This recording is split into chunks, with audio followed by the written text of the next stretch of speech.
At ang problema dyan, kasi nga nagsilayasan silang lima sila, wala kaming tauhang natira. O, walang natira, walang naiwan kahit isa.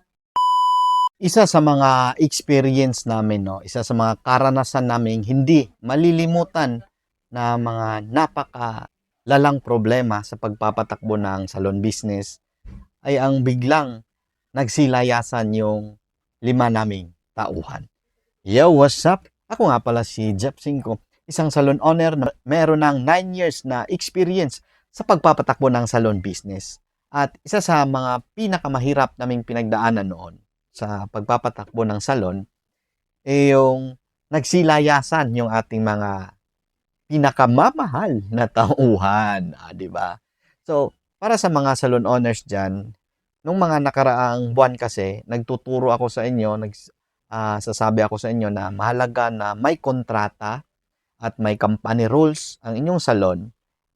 Nang nangyari kasi sa amin, nung pagkapatupad namin sa rules na yan, malamang sa malamang, hindi yan susundin nila. Hindi yan sila mag-fill up ng kontrata. Di ko alam kung bakit. Oh. So, ang nangyari, dahil nga sa kukuha na ako ng kontrata para sa aming salon, dahil sobrang nababad trip na ako sa mga kinagagawa-gawa nila.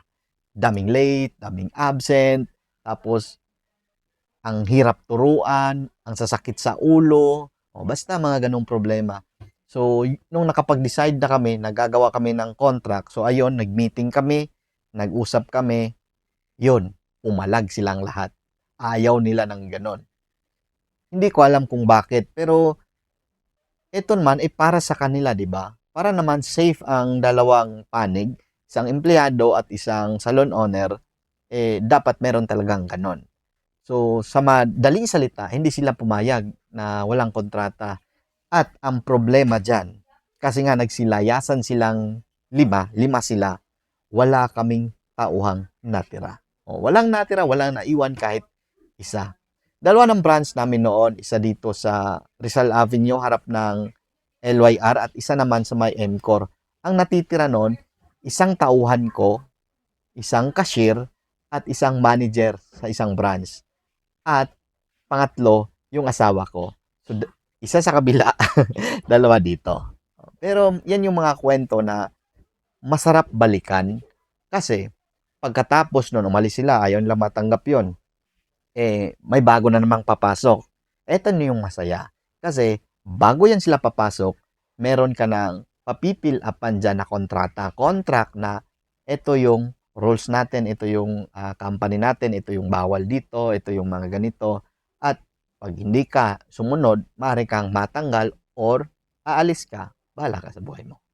So, bago kayo magpapirma ng kontrata sa inyong tauhan, halimbawa talaga, kadalasan, karamihan, wala naman talagang kontrata. So, bago mo yan gagawin, halimbawa magpapamiting ka, kailangan mo ng plan B.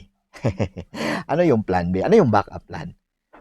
So, ngayon sinabi ko sa inyo na kung magpapakontrata ka sa kanila, mataas ang tsansa na magsisilayasan yang mayan. So, aalis yan, walang matitira sa tauhan mo.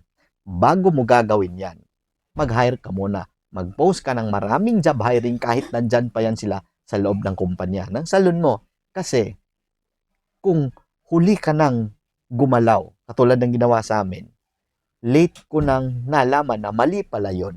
Dapat nag-hire muna ako bago ako nag-post nun. Yun na nga. Inabot kami ng mga 1 linggo bago napalitan lahat. Pero okay naman, nakatakas naman tayo sa mga problemang yon. At ito, ibinabahagi ko sa inyo, bago kayo magpapirma ng kontrata, dapat may plan kayo. May mga resume kayo, biodata kayong nalikom, no? Muna, bago kayo magpa-meeting na meron ng contract. So, yan lang ang ibabahagi ko sa inyo ngayong araw na to. Dahil bilang salon owners, responsibilidad natin ang ating kanya-kanyang negosyo, ang ating salon.